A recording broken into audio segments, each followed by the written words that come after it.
আসসালামু আলাইকুম রহমতুল্লাহ। প্রিয় দর্শক, কেমন আছেন? আশা করি ভালো আছেন। প্রিয় দর্শক, শিক্ষা প্রতিষ্ঠান খোলার ব্যাপারে নতুন মোড়।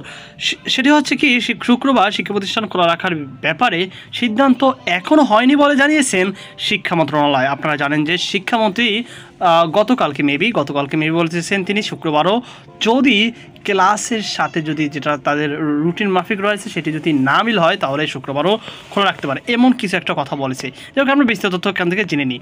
শিক্ষণ ঘাটতি কাটাতে শনিবার অস্থায়ী বিদ্যালয় পর্যায়ে পাঠদান অব্যাহত আছে।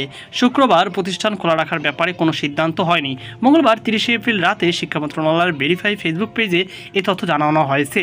এর আগে মঙ্গলবার দুপুরের পর সচিবালয় গণমাধ্যম কর্মীদের সঙ্গে আলাপকালে শিক্ষামন্ত্রী ব্যারিস্টার মহিবুল হাসান চৌধুরী শিক্ষণ ঘাটতি কমাতে প্রয়োজন হলে শুক্রবারও শিক্ষা প্রতিষ্ঠান খোলা রাখা হবে বলে মন্তব্য করেন। তো আশা করি আপনার তথ্যটা সঠিকভাবে জানতে পেরেছেন। শিক্ষামন্ত্রী বলেন, বাংলাদেশের এক এক অঞ্চলের তাপমাত্রা এক এক রকম। উত্তর পূর্ব অঞ্চলের ও হাওর এলাকার তাপমাত্রা কম, তবে অতিবৃষ্টিতে কয়েকদিনের মধ্যে সেখানে বন্যার কারণে পাঠদান বন্ধ রাখতে হবে। এজন্য প্রয়োজনে প্রাকৃতিক বিপর্যস্ত সহ বিভিন্ন ছুটির কারণে লার্নিং গ্যাপ কমাতে সাপ্তাহিক বন্ধের দিন শুক্রবারও ক্লাস পরীক্ষা চালু রাখার সিদ্ধান্ত আসতে পারে।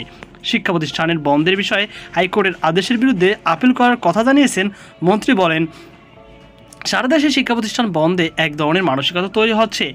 সব কিছুতে কেন শিক্ষা মন্ত্রণালয়ের উপর আদালতের নির্দেশনা নিয়ে আসতে হবে? সাংবিধানিকভাবে যার দায়িত্ব তা পালন করা বাঞ্ছনীয় বলে মন্তব্য করেছেন শিক্ষামন্ত্রী।